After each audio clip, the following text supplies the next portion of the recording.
It's not like colonialism ends with a clean break.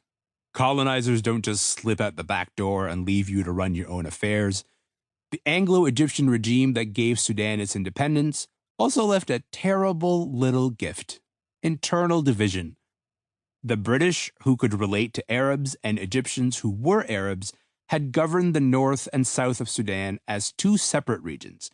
But upon exiting, they carelessly agreed to combine the two into one administration, to be run out of Khartoum. They left the lighter-skinned, urbanized Muslim people of mixed Arab-African descent in charge. Sudan's new government was met with calls to increase the representation of people from southern Sudan, who tended to be darker-skinned, more rural, Christian, and predominantly of African lineage. But the northern elites, who made up the ranks of governance of the newly formed nation, rejected this. They reasoned that the British had left them in charge because they were capable of it. They believed the story their colonizers had told them. What could go wrong, right?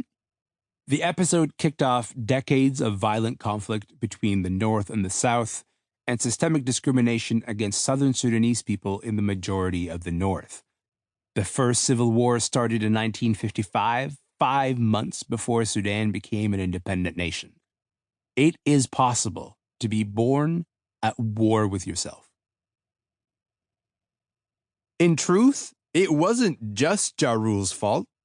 Part of the reason it was so hard for me to compute that I was now Black in Canada was because I grew up with my primary identity being Arab. We were Arabs, we told ourselves. Khartoum prides itself on its contributions to Arab culture, from novels to singers to actors. Independent Sudan constructed its identity around Arabness and access to the Arab world. The religion of the northern elite, Islam, deepened Sudan's ties to other Arab and Muslim nations. Though there are dozens of regional dialects, Arabic is Sudan's official language. Not that I knew any of this when I was 12 and living in Khartoum. Being Arab was the water I swam in. I couldn't tell you what it was like outside of that water. I rarely thought about my skin color. I just didn't have to. I knew that my complexion came from the mixing between Arabs and Africans that had dominated most of Sudan's history, and I knew that my family had social standing. The skin colors I did think about were those of southern Sudanese people in Khartoum. They were called Black. Their skin several shades darker than mine, they spoke Arabic with hesitation, and they were clearly not like us. So, when grappling with the notion of being Black in Canada, this was my only reference point. That's Black, I thought to myself. This designation, unshakable in my mind, carried all kinds of weight and connotations. Casually, we'd call southern Sudanese people living in the north horrifying names like Abid, or slaves. The elaborate racism of the northern elites often excluded southerners from the job market, from housing, from security, though in reality they were economic migrants tormented by circumstances specifically created by various governments in the north. The racist narrative I heard growing up was that they had deserved their lot, that they were heathens for not becoming Muslims.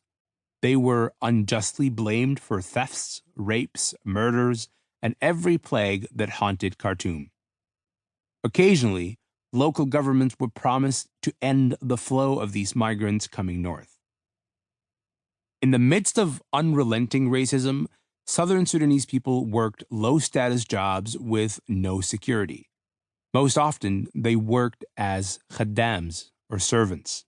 Though theoretically these migrants chose the labor, in reality they were beholden to the families who employed them for economic security and sometimes living accommodations. You rarely saw a northerner working as a khaddam. I overheard families speak of lending each other their khaddam. "Oh, I'll send my girl over to help with your wash," they'd say.